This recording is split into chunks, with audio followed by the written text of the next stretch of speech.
Bismillahirrahmanirrahim. Assalamualaikum warahmatullahi wabarakatuh. Alhamdulillah wassalatu wassalamu ala Rasulillah wa ala alihi wa sahbihi wa man tabi'ahu wa mawalah. Jamaah umrah yang dimuliakan Allah SWT. Semuanya wajib putih. Masya Allah, tabarakallah. Seputih hatiku padamu.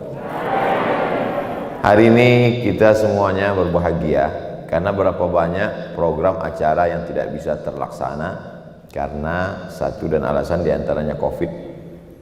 La ini jitama'atil ummatu, semua orang ingin menghalangi apa yang kau lakukan, tapi kalau Allah Ta'ala mau maka dia akan terlaksana. Innama amruhu iza arada syai'an ayaqula lahu kun fayakun. Kalau pagi ini kita bisa berkumpul bersama, sesungguhnya di sana ada doa dari orang-orang lain yang mungkin kita bantu, kita tolong, dan bukan karena doa kita. Doa kita untuk diri kita belum tentu makbul karena penuh dengan keinginan, karena penuh dengan kepentingan, karena penuh dengan hasrat. Tapi doa orang lain untuk kita insya Allah makbul. Kenapa demikian? Karena orang lain mendoakan kita pasti ada ketulusan di sana. Betul atau tidak? Tak banyak yang percaya. Saya yakin dan percaya sahabat-sahabat BP, betul istilahnya Mas Ibu, bisa bertemu pada hari ini di tengah pandemi. Kita tetap ikut protokol kesehatan karena ada doa sebagian orang-orang yang ditolong oleh sahabat-sahabat BP, bil khusus orang Pekanbaru yang baru dapat mobil BP.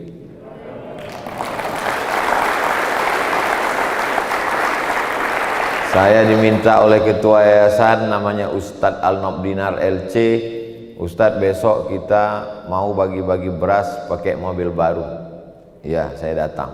Begitu saya sampai, saya lihat foto saya sudah ada di sana.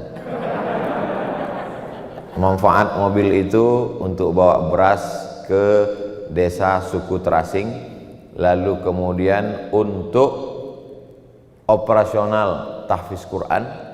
Dan kemudian karena ada foto saya di situ, yang tidak bisa foto live bisa di mobil itu.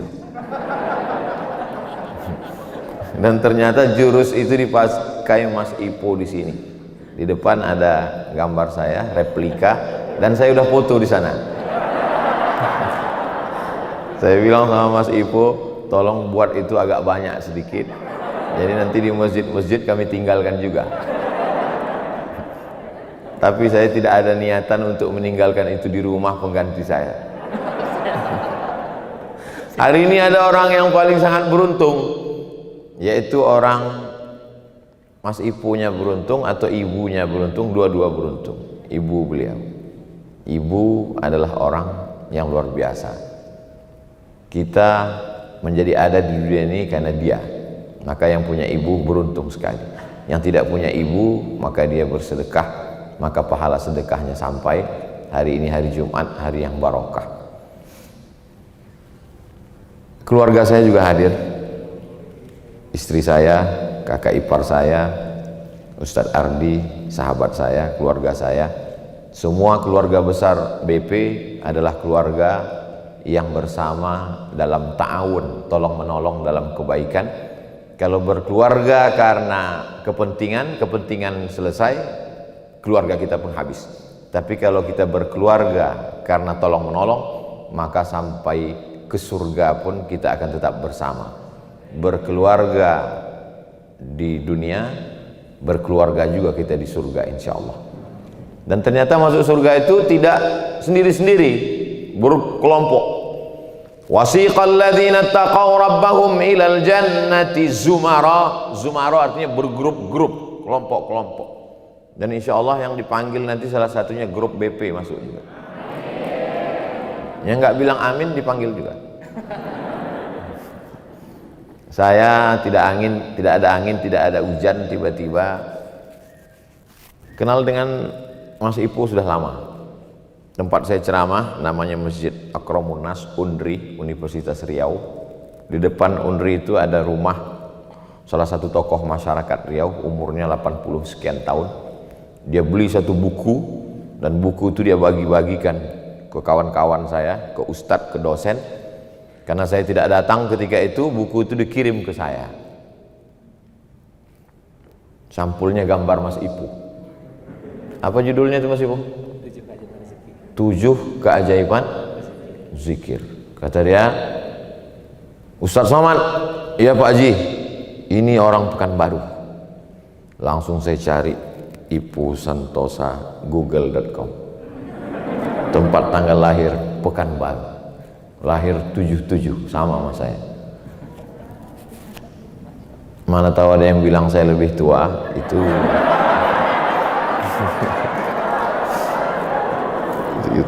ini orang Pekanbaru nih, kata dia, ini sudah internasional dari Jakarta. Iyalah, hebat nih Pak Haji, bangga kita. Lalu kemudian saya pun beberapa tahun ke Pekanbaru, kajian sahabat-sahabat musyawarah.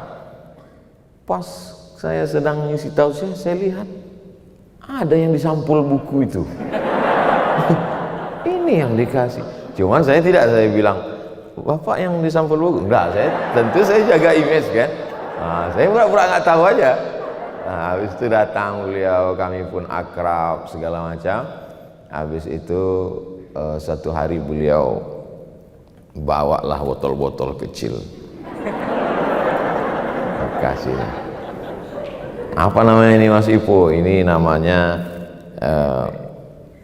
British Propolis BP. Banyak dikasih. Saya bawa pulang. Setiap ada tamu saya kasih. Tak pernah saya minum.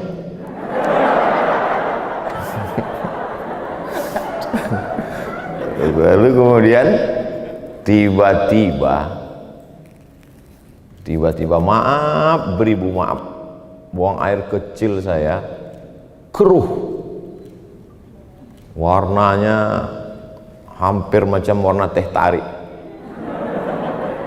Saya dipesan sama jamaah-jamaah kita, Ustadz apapun yang terjadi jangan ke dokter, kecuali Ustadz kenal betul, keluarga dekat, amanah, jamaah dekat.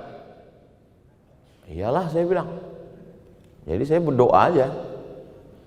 Ada satu botol tinggal.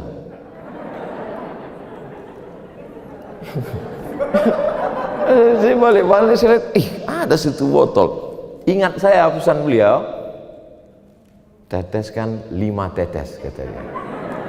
Jadi pagi itu saya teteskan 11 tetes. Kalau sudah tetes saya minum. Pas saya minum pahit rupanya. Saya minum, waktu itu nyeri pinggang sebelah kanan sama sebelah kiri, mau putus pinggang saya ini. Habis itu saya minum 11 tetes pagi, lalu kemudian seminggu saya minum, tidak saya tinggalkan, seminggu hilang sakit pinggang saya itu. Jernih. Cerita ini belum pernah saya ceritakan. Artinya cerita ini masih baru. Kalau tak percaya carilah di YouTube, belum ada. Seminggu saya minum. Lalu kemudian setelah itu teruslah saya lanjutkan. Setelah bersih itu tetap saya minum. Beberapa hari ini tidak minum lagi karena udah habis.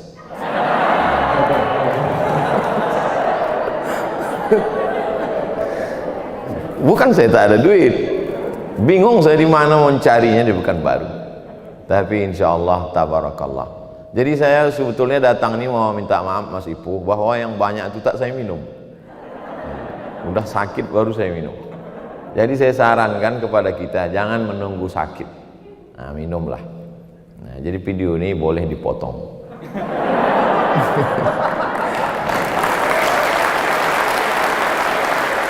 Tapi jangan kalian potong, ini nanti tentu diupload. Saya khawatir kan sekarang banyak orang Mas Ipo, dia yang ya paketnya tak terlalu banyak. Jadi dia kalau nonton video yang agak-agak 30 menit itu dia maunya yang 2 menit dipotong. Saya khawatir yang dipotong tadi, yang di awal yang bilang dapat banyak nggak diminum itu. Nah itu. Maka tontonlah video aslinya. Saudaraku yang dimuliakan Allah Subhanahu wa taala. Islam mengajarkan kita ada yang namanya usaha. Usaha menjaga kesehatan. Maka salah satunya adalah kita berusaha. Ya inilah usaha. Lalu kemudian rezeki juga begitu. Rezeki juga begitu. Kalau sudah tertulis untuk kita, maka dia tidak akan berpindah kepada orang lain. Nenek moyang kita sebelum Islam datang pun berkeyakinan demikian. Ada pepatah orang Melayu, rezeki musang tak akan mungkin ditangkap harimau. Kalaulah rezeki musang ditangkap harimau, musang itu sudah punah, sama dengan dinosaurus. Namanya musangsaurus. Sudah tak ada lagi di dunia. Tapi buktinya musang hidup, kucing hidup, kucing hutan hidup, harimau hidup, singa pun hidup. Karena rezekinya sudah dijamin masing-masing. Tapi buah yang matang tidak akan mungkin jatuh kalau tidak kita jolok. Dan andai pun jatuh, tak akan mungkin bisa kita dapat kalau tidak kita tangkap. Dan yang sudah di depan mata pun tidak akan mungkin masuk ke mulut kita kalau tidak kita pakai kudrat dan iradat. Kudrat kemampuan, iradat kehendak, keinginan. Keinginan, ada keinginan tapi tidak ada kemampuan, tidak jadi. Ada kemampuan tapi tidak ada keinginan, tak juga jadi. Maka dipinjamkan Allah keinginan, dipinjamkan Allah kepada diri kita kemampuan, dan kemampuan serta keinginan tidak akan diminta pertanggungjawaban di hadapan Allah Subhanahu wa taala. Kata Imam Syafi'i, rezeki itu mesti dicari. Kalau tidak dicari dia tidak dapat. Kata Imam Malik, kalau sudah rezeki kita dia akan datang kepada kita. Berbeda pendapat antara Imam Malik dengan Imam Syafi'i. Gurunya Imam Malik, muridnya Imam Syafi'i. Imam Syafi'i datang dari Makkah, Imam Malik di Madinah. Kata Imam Syafi'i, rezeki mesti kita cari, Tuan Guru. Kata Imam Malik, kalau sudah rezeki itu tak ku cari pun pasti akan datang kepadaku. Dua-duanya benar. Kenapa demikian? Suatu ketika Imam Syafi'i pergi bekerja, lalu kemudian dia melihat ada buah anggur yang cantik. Ketika melihat buah-buahan yang manis lezat itu, yang terbayang di pikirannya adalah gurunya. Abaukum salasatun, bapakmu ada 3. Abuka alladzi waladaka, bapak yang menyemaikan benih menjadi ayahmu, itu bapakmu yang pertama. Alladzi zawwajaka ibnatahu, bapak yang menikahkan anak gadisnya untukmu, itu juga bapakmu. Yang nikah dengan janda pun juga sama. Yang ketiga, bapak yang mengajarkanmu. Wa huwa afdaluhum, di antara bapak yang 3 ini, bapak kandungmu, bapak mertuamu, yang paling afdal adalah yang mengajarkan ilmu kepadamu. Maka ketika dia melihat buah kurma, yang dia ingat buah anggur, yang dia ingat gurunya itu Imam Malik. Ini guruku, Malik guruku. Maka dia bawakan ke gurunya. Begitu sampai apa kita ke Imam Malik. Betul kan? Kalau sudah rezekiku, dia pasti akan datang kepadaku. Buktinya engkau yang membawakan kemari, Syafi'i. Kau yang mencari, tapi dia datang kemari. Jadi memang ada rezeki orang yang dibawakan, ada rezeki yang mencari sendiri, tapi rezeki jaminan Allah Subhanahu wa taala. Saya tidak ingin setelah selesai ini semuanya bersikap seperti Imam Malik. Karena kita belum tentu punya murid seperti Imam Syafi'i. Kalau kita punya murid seperti Imam Syafi'i, oke lah. Murid Ustaz Somad belum ada seperti murid Imam Syafi'i. Oleh sebab itu maka kita masih tetap berusaha. Kalau sudah tertulis ma khuliqalaka, kalau sudah diciptakan untukmu, lan yafutaka, maka pasti tidak akan luput darimu. Kalau lepas dari kita, berarti tidak diciptakan untuk kita. Anak gadis, anak lajang yang sudah tukar cincin, yang sudah tunangan, akan menikah, ditetapkan tanggal bulan. Ustaz Somad, ini surat undangan, tanggal bulannya sudah. Calon mempelainya masih konfirmasi. Ada yang orangnya sudah tapi tanggalnya belum. Luput, stres, depresi, akidah bermasalah. Kenapa? Ma khuliqalaka lan yafutaka. Kalau sudah diciptakan untukmu, maka tidak akan mungkin luput darimu. Sesuatu yang sudah dijamin Allah tak perlu kita pikirkan. Yang kita pikirkan adalah sesuatu tempat yang belum pasti untuk kita. Maka masalah rezeki, orang BP insya Allah hatinya tenang. Betul. Saya tidak bisa melihat raut wajah karena sebagian wajah tertutup masker. Tapi saya yakin dan percaya apa yang kita lakukan melalui BP ini adalah hanya menjemput rezeki yang sudah dijamin Allah Subhanahu wa taala. Ini rezeki ini sudah untuk saya ini. Bukan yang ini maksudnya, air putih ini. Ini air putih ini untuk saya, sudah diletakkan untuk saya. Tapi kalau saya tidak gunakan tenaga untuk membuka tutup botolnya, memasukkannya ke gelas, oh Ustadz nyindir panitia mau minta tuangkan ya? Enggak. Andai sudah dituangkan pun ke gelas, kalau tidak saya masukkan ke mulut saya, tidak akan mungkin. Mengangalah dari pagi sampai petang, tidak akan mungkin masuk ke dalam. Itulah Ahlus Sunnah wal Jamaah. Yang dinilai Allah adalah usaha untuk meraih rezeki itu, dan setelah dapat kita mesti berbagi. Apa kata Nabi kepada Sayyidatuna Aisyah? Ittaqin nar, jaga dirimu dari api neraka, walau bisyiqqi tamrah, walaupun sebelah korma. Kalau saya minum satu botol ini untuk saya, tidak salah, karena ini punya saya. Tapi ketika saya sisakan, saya bagikan kepada orang yang kehausan. Yang paling jahat adalah dibuka sedikit, minum sedikit, sisanya dibuang. Saudara setan. Innal mubazzirin kanu ikhwanas syayatin. Setan kalau melihat orang-orang yang seperti ini, apa kata dia? Hai guys. Saudara setan. Maka kita mesti berbagi kepada orang lain. Maka yang membanggakan dari BP adalah ketika dia dapat, spiritnya adalah menolong, ta'awun, berbagi kepada guru mengaji, berbagi kepada banyak hal yang kita perlu ceritakan, tapi banyak juga yang tak perlu kita ceritakan antar intern, karena sekarang banyak hal-hal yang baik justru dijadikan target kejelekan buat orang-orang yang hatinya jelek. Saya tidak ingin ceritakan semua yang dilakukan oleh BP, tapi ada yang perlu.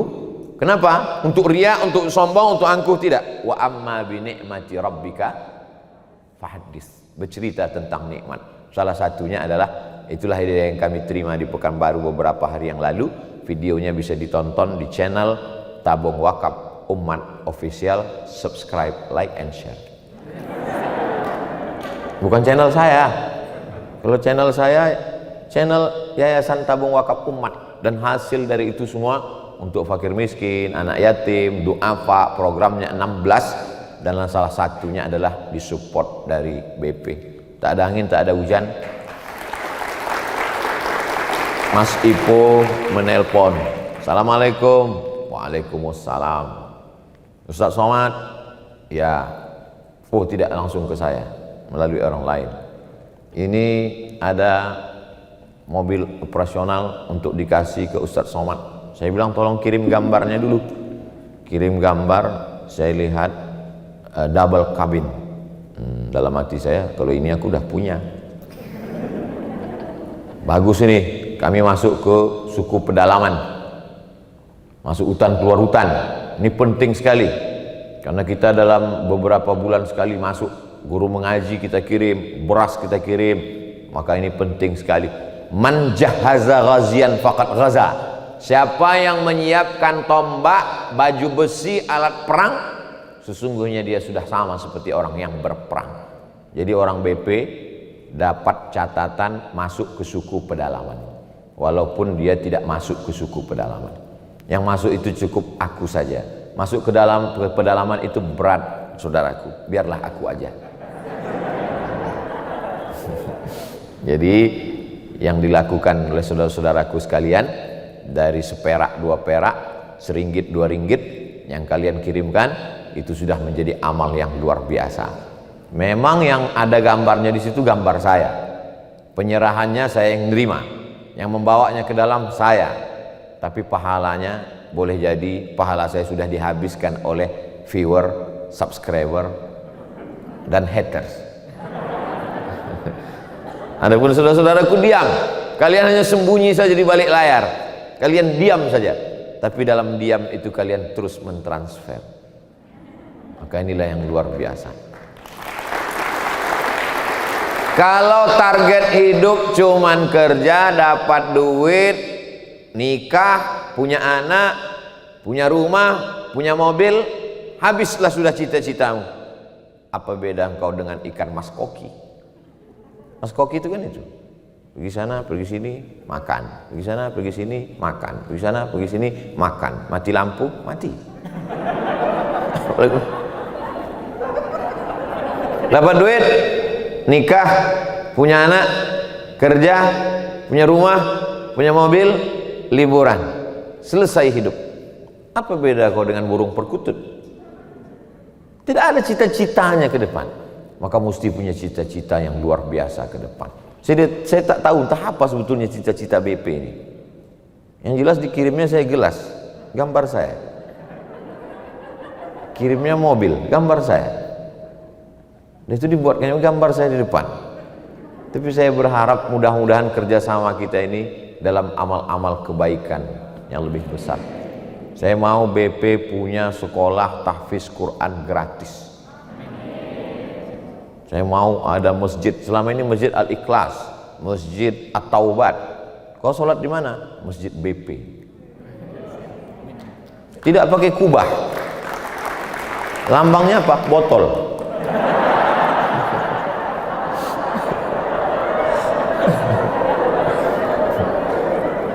Karena airnya tidak mengalir, tetes, macam tetes BP itu. Semua mesti berawal dari mimpi. Ada Masjid Al-Ikhlas, ada Masjid At-Taubat, ada Masjid At-Taqwa. Tapi masjid ini namanya lain. Masjidnya daripada makan siang. Masjid kok namanya daripada makan siang? Ternyata orang ini tidak kaya, tapi uang makan siangnya dia tabung. Dia buat satu tabungan, tabung. Setiap mau makan siang, tabung. Dia tidak makan siang sampai bangun masjid. Akhirnya masjid itu dibangun masjid daripada makan siang. Ada di antara saudaraku yang punya niat ingin punya motor gede, bangganya luar biasa itu kalau pakai motor gede di tengah orang pakai motor kecil. Suara motor orang kecil tiba-tiba dia, apalagi kalau ada orang di samping itu kaget, terkejut sampai jatuh, luar biasa.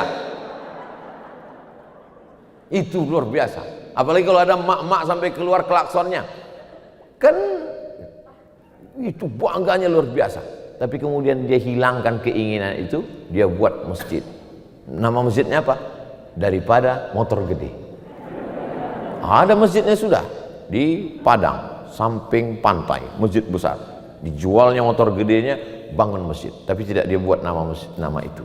Tapi motivasi orang sudah ada. Saya berharap kawan-kawan sudah mulai mindsetnya tidak lagi materi.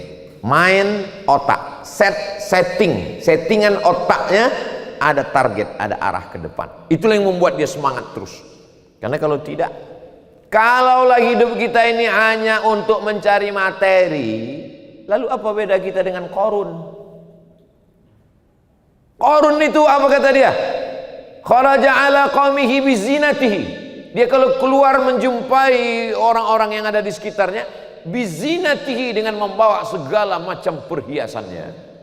Ketika dia keluar dengan perhiasannya yang pernak-pernik segala macam itu, lalu mereka pun berbisik-bisik, ya laitalana mislama utiya Qarun, ya laitalana mislama utiya Qarun. Andai kita punya seperti punya Qarun. Makin dia terdengar suara itu, makin bangga mendongak.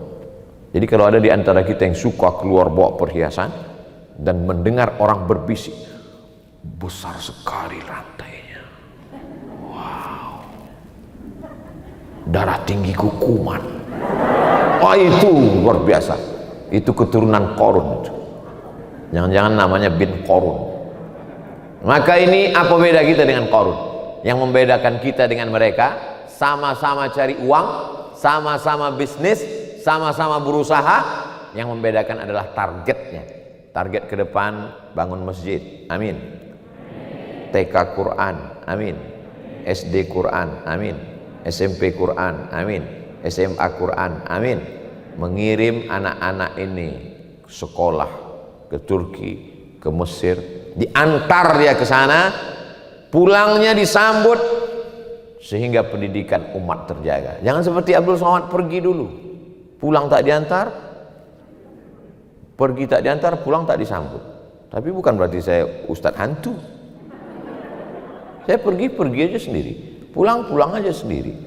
Akhirnya Allah Ta'ala mempertemukan kita. Saya hanya ingin mengatakan bahwa silakanlah kau menjadi bisnismen yang kaya raya, tapi ada yang ditinggalkan untuk umat, untuk bangsa, Ini bangsa kita ini sekarang sedang sakit. Sakitnya dari mulai ujung rambut sampai ujung kaki. Dan semua orang yang datang menjenguk, mengkomentari orang yang sakit ini, membuat orang sakit ini semakin parah. Yang satu mengkomentari ujung kakinya. Waduh, kalau kayak gini kelihatannya nampaknya nggak sampai Jumat depan udah gul. Komen-komen orang yang datang ini membuat dia semakin terpuruk, mentalnya semakin jatuh, imunnya semakin lemah, akhirnya dia pun semakin parah dalam penyakitnya. Begitulah keadaan kita sekarang. Mati lampu, gelap. Saking gelapnya tidak ada lagi yang tahu bagaimana cara menerangi. Kenapa semua menyalahkan kegelapan? Kenapa tidak ada yang satu yang menyalakan lilin, yang satu menyalakan mancis, yang satu menyalakan api untuk membuat kita terang benderang? Di tengah kegelapan ini alhamdulillah ada secercah cahaya. Cahaya itu datang dari BP insyaallah. Siapa yang paling kuat tepuk tangannya, itu yang paling kuat program-program kemanusiaannya ke depan.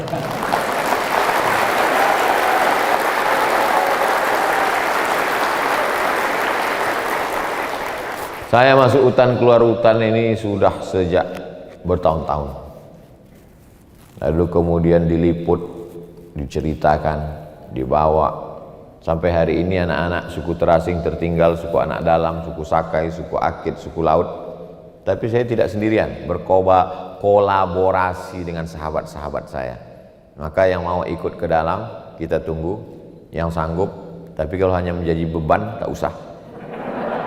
Ini sampai ke dalam, gatal-gatal. Ada dulu yang ikut sama saya masuk ke dalam, 2 hari kami di dalam, dia tak mandi-mandi Mas Ibu. Kenapa lah dia tak mandi? Setelah keluar, baru, kenapa tak mandi? Ustadz, saya nanya sama masyarakat di situ. Apa yang Bapak tanya? Sekarang musim apa? Katanya musim buru babi. Sedang musim berburu babi. Terus babinya di hulu sungai sana. Setelah habis berburu, karena mereka tidak punya kulkas, babinya diikat, dirakit. Di sana air kemari. Nah, itulah Ustadz mandi pakai air babi itu. Kenapa nggak kau kasih tahu, kata saya. Rupanya dia tak mau mandi sama kami, mandi dengan air babi. Jadi memang macam-macam. Kita sampai di dalam pagi-pagi mau mandi, rumahnya di sini, toiletnya di sungai sana. Pas mau mandi, terdengar suara. Suara apa tuh Pak? Ya biasalah di sini. Ya maksudnya suara apa? Suara harimau.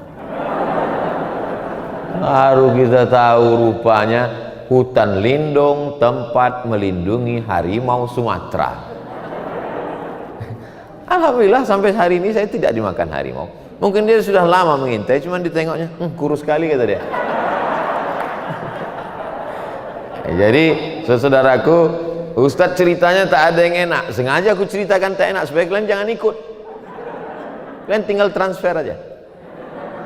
Semangat bekerja, semangat bisnis, semangat cari duit, tapi ada target yang mau dicapai ke depan. Fokus pada pendidikan umat. Inilah sekarang. Kalau tablik akbar ramai, dulu kita bangga dengan tablik akbar ramai. Sekarang kita malah takut ramai. Makin ramai takut. Saya terus terang ikut nih, takut nih Mas Ibu.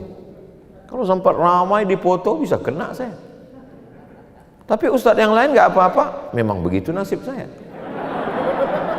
Idul Fitri kemarin, Idul Fitri, khutbah Abdul Somad tidak boleh, batal, nggak ada izin. Saya khotib di depan rumah saya sendiri.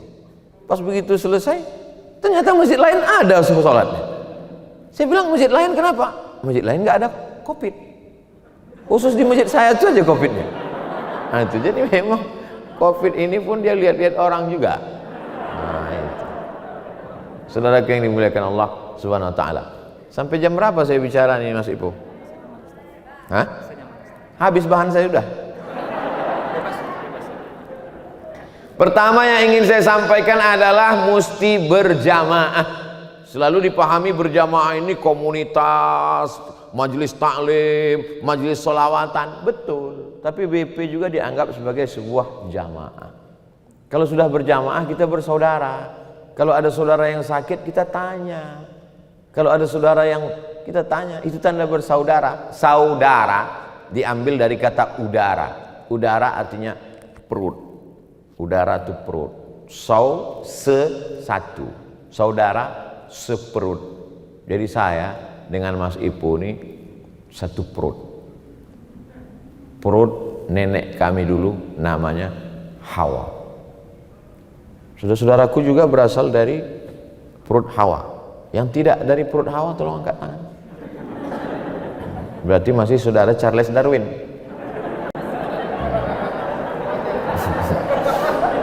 Jadi kalau sudah bersaudara, tentu kita tidak mungkin mengkhianati saudara kita. Kalau sudah bersaudara, prinsip orang bersaudara, kalau ada saudaranya senang, itu saudara dia. Itu yang kaya, yang hebat, yang mobil mewah, yang rumah besar, oh itu saudara saya. Saudaramu itu, iya. Kemarin dia ditangkap KPK dulu. Kita selalu mengaku saudara kalau dia berhasil. Kalau dia gagal lalu kita katakan dia bekas, bukan saudara saya. Ini tidak benar. Jadi anggaplah ini sebagai sebuah jamaah. Tapi yang kita pentingkan bukan cuma dunianya.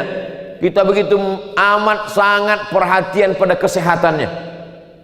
Ustadz Somad mesti cuci tangan, hand sanitizer, pakai masker. Kalau ketemu orang jangan salaman, jangan cipika-cipiki, jangan pelukan. Ini Pak Ustadz, luar biasa ini COVID. Dia masuknya ke mulut dan ke hidung, maka mulut dan hidung harus disumbat. Dan kabarnya ini COVID bermutasi, tak lama lagi dia masuk ke telinga. Telinga pun mesti disumbat juga kalau begitu. Na'udzubillah. Maka kita amat sangat perhatian pada yang bersifat fisik. Tapi yang bersifat spiritual, batin kita tidak peduli. Maka kelebihan Islam ini adalah kepedulian yang bersifat spiritual. Kalau kita berada di tepi jalan, tiba-tiba ada kawan yang mau menyeberang. Ada orang yang mau nyeberang jalan, kita tidak kenal dengan dia, sama-sama tegak berdiri mau nyeberang jalan. Mungkin dia lalai, mungkin dia linglung, ada truk besar yang bus, maka kita spontan menarik tangan dia, menyelamatkan dia. Karena kita takut dia kecelakaan, dia mati, ditabrak, pecah kepalanya. Tapi ketika ada orang yang buat dosa, buat maksiat, kita cuek aja.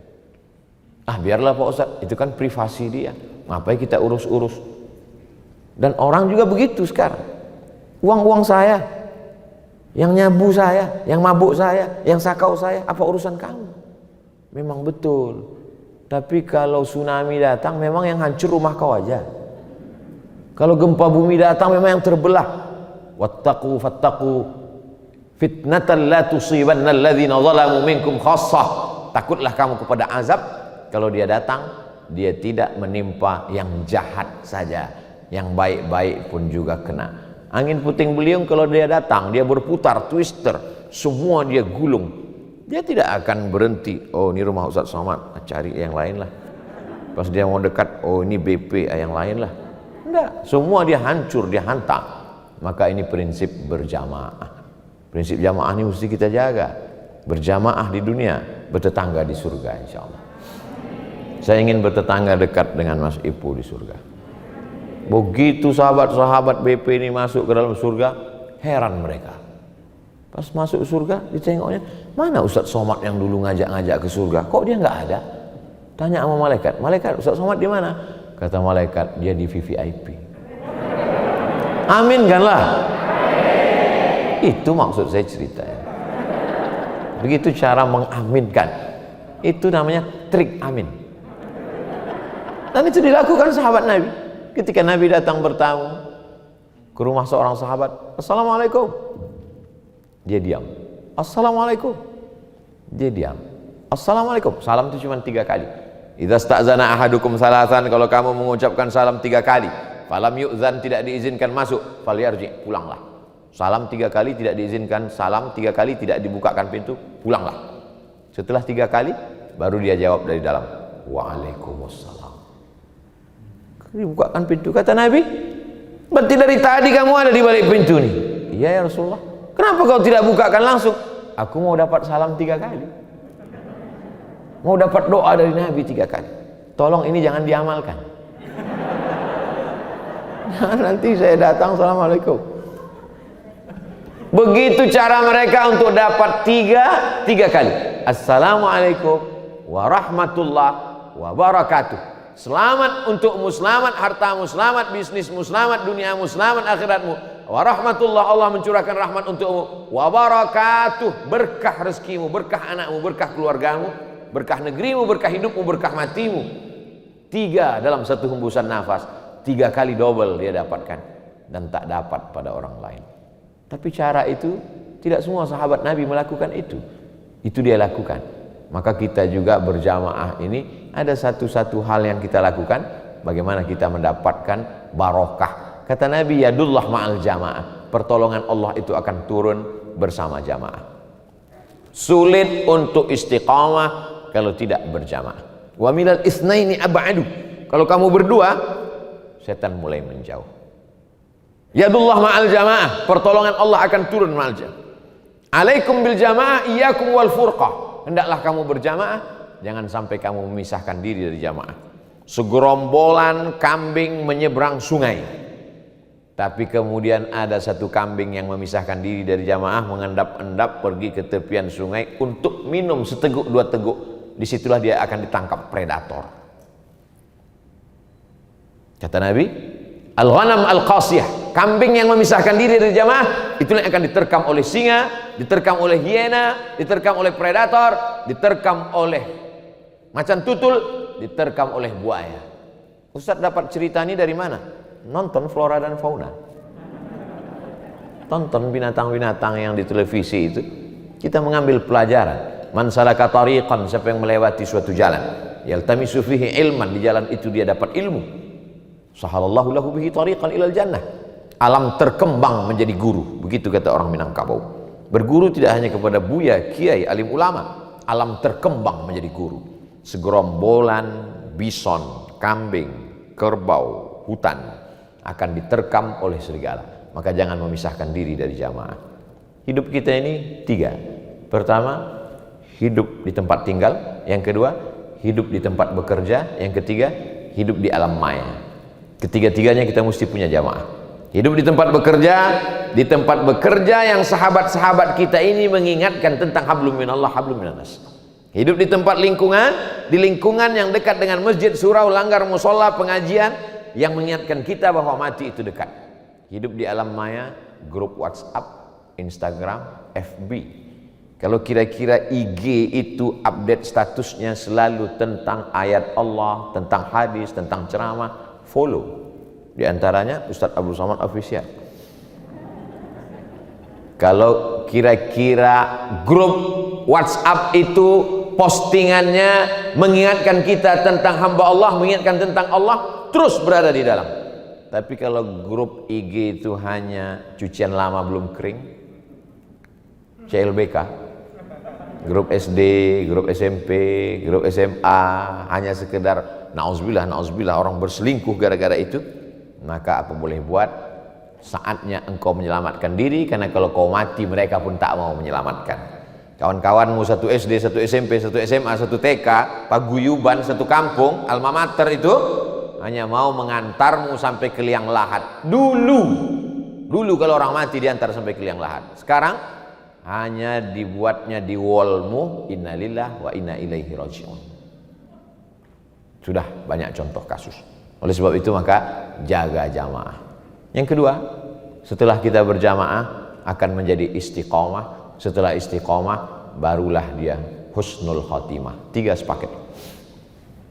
Hijrah, berjamaah, istiqomah, husnul khotimah. Mengapa orang banyak hijrah pagi, petang buyar? Karena tidak berjamaah. Hijrah sendiri. Hijrah sendiri, belajar sendiri, baca sendiri, nyasar sendiri, mati sendiri. Tidak bisa. Kita mesti bersama.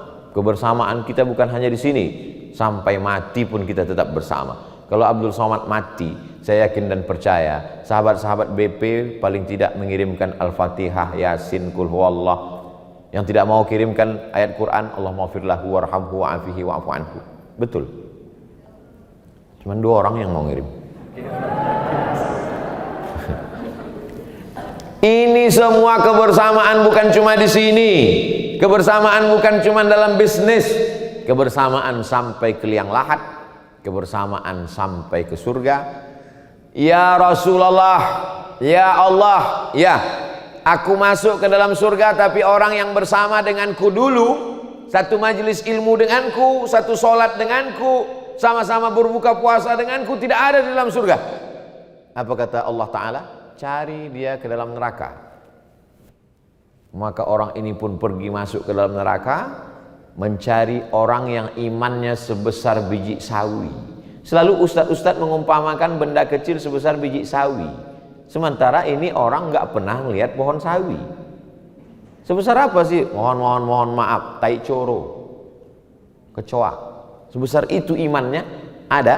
Apa kata Allah? Akhrijhu minan nar. Tarik tangannya, bawa dia ke dalam surga. Syafaat orang soleh. Seringkali jamaah, Ustadz Somad, tatap wajah saya, tolong cari saya nanti di neraka Ustadz. Kau kok pede kali masuk neraka? Heran saya nengok jamaah yang pede sekali masuk neraka. Jelas-jelas Nabi mengatakan man qala la ilaha illallah Muhammadur Rasulullah dakhalal jannah. Siapa yang mengatakan la ilaha illallah Muhammadur Rasulullah masuk surga. Jadi kita ini pedenya mesti pede masuk surga. Mestinya komunitas BP ini bertanya ke kawan-kawan, siapa di antara kalian yang masuk neraka? Siapa biar ku selamatkan. Sombong sekali Pak Ustadz. Kita bukan sombong. Jangan sampai kita memahami agama, lalu agama pemahaman sempit itu membuat orang menjadi takut beragama. Makanya saya kalau pergi ke beberapa daerah dulu, zaman tablik akbar, ke masjid itu cuma sekali. Lebih banyak saya ceramah di tanah lapang, sepak bola, di gor, di hotel. Kenapa? Karena ada beberapa orang yang takut mendengar ceramah pengajian ke masjid. Aku kalau pengajiannya di tanah lapang sepak bola mau, lapangan futsal mau. Tapi kalau di masjid takutlah. Kenapa? Ceritanya neraka terus. Aku kalau ke masjid takut Pak Ustadz. Kenapa? Teman saya 2 kali ke masjid, pas ketiganya meninggal. Jadi di agama itu ditangkapi, dipahami dengan horor, menakutkan, mengerikan. Kenapa orang tidak bercerita tentang nikmat kubur? Kenapa selalu bercerita tentang azab kubur? Supaya orang takut Pak Ustadz. Iya, tapi dalam agama itu diajarkan basyiru, berikanlah kabar gembira. Ada tentang nikmat kubur yang luar biasa. Nikmat kubur, kuburnya sejauh mata memandang, lapang, luas. Kuburnya mengalir taman-taman surga. Bukankah di antara doa yang diajarkan, Allahumma ja'al qabrahu raudhatan min riyadil jinan. Jadikanlah kuburnya salah satu dari taman-taman surga. Memang betul, ada kuburan yang jadi lubang neraka. Tapi ada juga kuburan yang menjadi taman surga. Insya Allah kuburan orang BP belum lagi nyanamin langsung. Kuburan orang BP taman-taman surga insya Allah. Al-arwah junudun mujannadah. Ruh itu seperti pasukan bala tentara. Ruh orang hidup dengan ruh orang mati ketemu saat tidur. Ruh itu digenggam Allah Subhanahu wa taala. Di saat itulah bertemu ruh orang mati dengan orang tidur. Jadi jangan heran aku tadi malam bermimpi ketemu almarhum bapakku, ketemu almarhum ibuku, ketemu almarhum adikku. Kapan? Ketika sedang tidur, ruh digenggam Allah. Lalu kemudian orang yang hidup, ruhnya ditiupkan lagi. Ketika ditiupkan itu dia berkata, Alhamdulillahilladzi ahyana ba'dama amatana wa ilaihin nusyur. Ada orang yang ruhnya ketemu dengan ruh Nabi Muhammad SAW. Itulah yang dikatakan Nabi, man ra'ani fil manami faqad ra'ani. Siapa yang melihat aku dalam tidurnya, sungguh dia sudah melihat aku. Kenapa? Ruh almar'u ma'aman ahab. Ruh orang yang saling mencintai, berkasih sayang akan selalu bersama. Ada seorang sahabat di Sudan, dari Pekanbaru ke Jakarta, dari Jakarta ke Sudan, di atas Mesir, Saudi Arabia, Mesir, Sudan, Afrika. Beberapa hari ini kami sebut namanya karena ada kawan saya mau mendaftar. Saya mau daftar S3 Ustadz Somad. Ya, nanti saya kontak kawan. Udah 3 kali. Kemarin dia WA saya, Bang, aku lihat engkau dalam mimpi selama seminggu ini 3 kali. Sepekan ini dia mimpi sama saya 3 kali. Masya Allah, tabarakallah. Kami sebut nama dia 3 kali karena ada sahabat yang mau daftar S3. Ternyata kontak connecting terjadi. betapa ruh orang beriman sesuai dengan sabda Nabi, almar'u ma'aman ahab. Kalau kuat persaudaraan kita di BP ini, maka kita akan selalu teringat. Pagi-pagi kita teringat, kira-kira dia udah pakai 5 tetes belum ya? Jangan ingatnya pas waktu sakit pinggang aja, jangan ingatnya waktu air kencing keruh aja, pas sudah jernih lupa. Ustaz sedang nyindir siapa? Diri saya sendiri. Saudara yang dimuliakan Allah Subhanahu wa taala, waktu senang kita teringat, waktu lapang kita teringat. Bedanya waktu senang, berapa kali kita makan enak, kita ingat orang-orang tersayang. Berapa kali kita di tempat yang indah, kita teringat orang yang tersayang. Sesuai dengan ring berapa dia di dalam hati kita. Berapa kali kita melihat Ka'bah, kita teringat orang tersayang, orang terdekat dengan kita, sesuai dengan kadar kedekatan dia. Begitu jugalah agaknya saat Nabi masuk ke surga, dia teringat dengan kita karena solawat kita yang selalu sampai kepadanya. Maka selalulah bersama dengan orang yang bersolawat, selalulah bersama dengan orang yang berzikir, menjaga istiqomah kita. Target-target keduniawian ini tidak pernah selesai. Lau kana li bani Adam wadiyan min zahab, seandainya manusia ini punya satu lembah isinya emas semua, dia tidak akan berkata enough, cukup. Latamanna ayakuna lahu wadiyan akhar. Dia minta satu lembah lagi, dia minta lagi. Jadi saudara-saudaraku, kawan-kawan, sahabat-sahabat WP, jangan kau sangka kalau sudah rezeki lancar, punya semuanya, lalu kau akan berdoa cukup. Tidak akan pernah, pasti akan kurang. Maka berdoalah supaya hati merasa cukup. Kalaupun rezeki berlebih, dia akan melimpah berbagi untuk umat, untuk yang lain.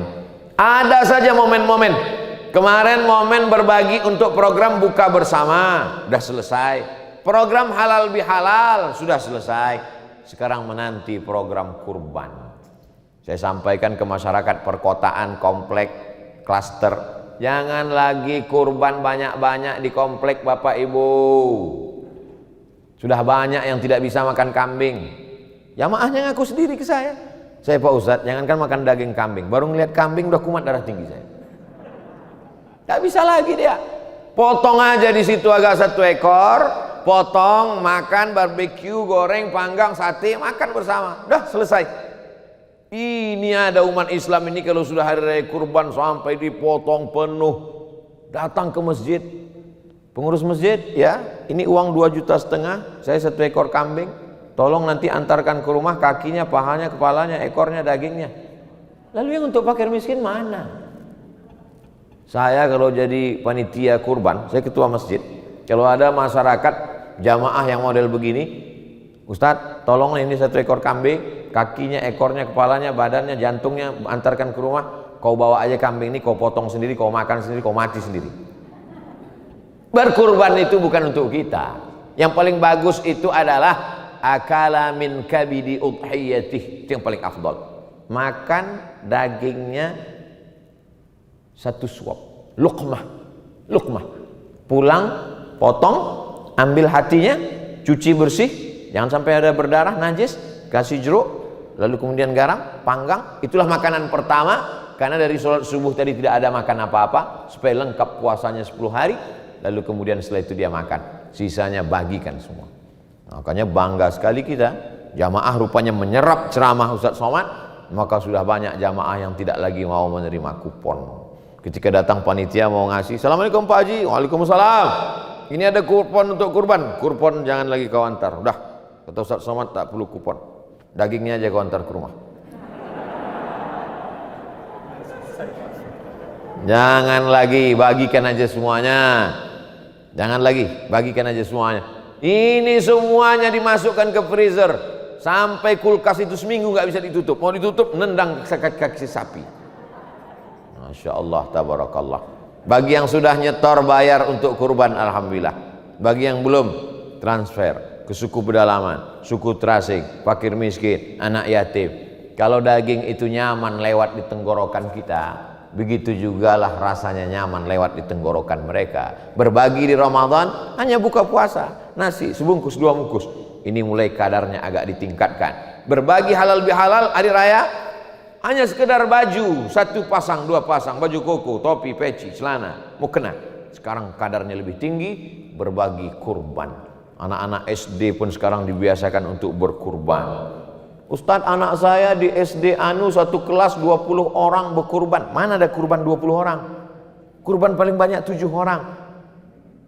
Anaknya berpikir, mama, satu sapi kan 7 orang. Iya, kami satu sapi 20 orang, gimana nanti di akhirat naik sapi 20 orang?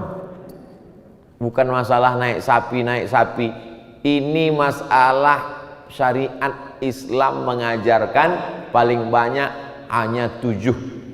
Naharna ma'an Nabi sallallahu alaihi wasallam amal Hudaybiyah. Kami pada tahun Hudaybiyah tahun ke-6 Hijrah berkurban bersama Nabi 1 ekor onta 7 orang.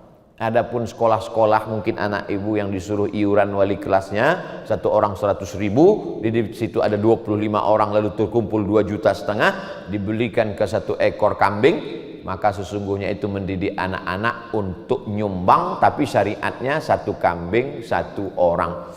Anak-anak nanti nyumbang ya 100.000 1 orang, kalian semua di kelas ada 25 orang, pas nyembelihnya nama siapa? Nama wali kelas. Ibu jangan marah, bapak jangan komplain. Apa ini ibu wali kelas? Mestinya ibu dan bapak lah yang datang menemui wali kelas guru, mencium tangannya. Kenapa? Karena dia sudah menyelamatkan anak-anak kita dari buta huruf Al-Quran, menjelaskan ke anak kita la ilaha illallah. Kita yang mestinya datang berterima kasih kepada dia. Bapak wali kelas, ini 1 ekor kambing. Untuk apa? Untuk foto-foto aja, ini saya bawa pulang. Kita lah yang mestinya menolong mereka. Tapi ini syariatnya mesti dijelaskan, karena kalau tidak nanti akan terjadi kesalahpahaman tentang kurban. Saudara yang dimuliakan Allah SWT, selalu saja ada momen-momen untuk berbagi. Selesai kurban ini apalagi? Datang kita ke sekolah-sekolah fakir miskin, anak yatim, duafa, panti jompo. 1 pondok pesantren, santrinya 1.000 orang, WC-nya 10. Bayangkan antriannya itu. Maka datanglah orang BP menyumbangkan WC, toilet, kamar mandi, maka mengalirlah pahalanya. Saya nggak mau nyumbang toilet Pak Ustadz. Kenapa? Karena ada Ustadz yang ceramah mengatakan man bana masjidan, siapa yang bangun masjid maka dia nanti akan dapat masjid, rumah megah di surga. Terus saya nggak mau cuma dapat WC Pak Ustadz. Logika berpikirnya tidak seperti itu. Man yassara an mu'sirin yassarallahu anhu yaumal qiyamah. Siapa yang memudahkan urusan orang, maka Allah akan mudahkan pula urusannya hari kiamat. Begitu cara berpikirnya. Tidak ada urusan yang paling sulit melebihi urusan menahan buang air besar dan buang air kecil. Bagi yang sering kebelet tahu itu. Maka ketika kau setiapkan WC ini, makanya masjid, surau, langgar, musola yang di pinggir jalan raya, jalan lintas, itu jangan dikunci semua. Ada WC 10, masjid tidak mau memberikan bagi musafir, bukakan 1. Ini permintaan dari musafir, pesan ke Ustadz. Sampaikan nih Pak Ustadz, sering kami akhirnya buang air kecil di dinding masjid. Gara-gara ini. Tapi Pak Ustadz, mereka kan cuma buang air kecil aja, nggak mau mampir ke masjid, nggak mau sedekah. Ya kalian buatlah baleho besar-besar. Buat baleho besar-besar. Silakan ke toilet, tapi jangan cuma kencing aja. Masa masuk surga cuma kencing? Tunjukkan. Buatkan baleho besar macam baleho BP ini. Hebat baleho BP ini. Besar tapi tak ada gambar orang. BP. Saudara yang dimuliakan Allah Subhanahu wa taala, ini penting. Kenapa penting? Karena kalau tidak kita hidup ini hanya berputar-putar saja. Putar sana, putar sini, sibuk sana, sibuk sini. Orang sibuk, kita sibuk. Orang ketawa, kita ketawa. Orang mati, kita insya Allah masih lambat lagi. Kenapa? Alladzi khalaqal mauta, Allah menciptakan mati. Wal hayata, Allah menciptakan hidup. Untuk apa dibuat Allah hidup dan mati?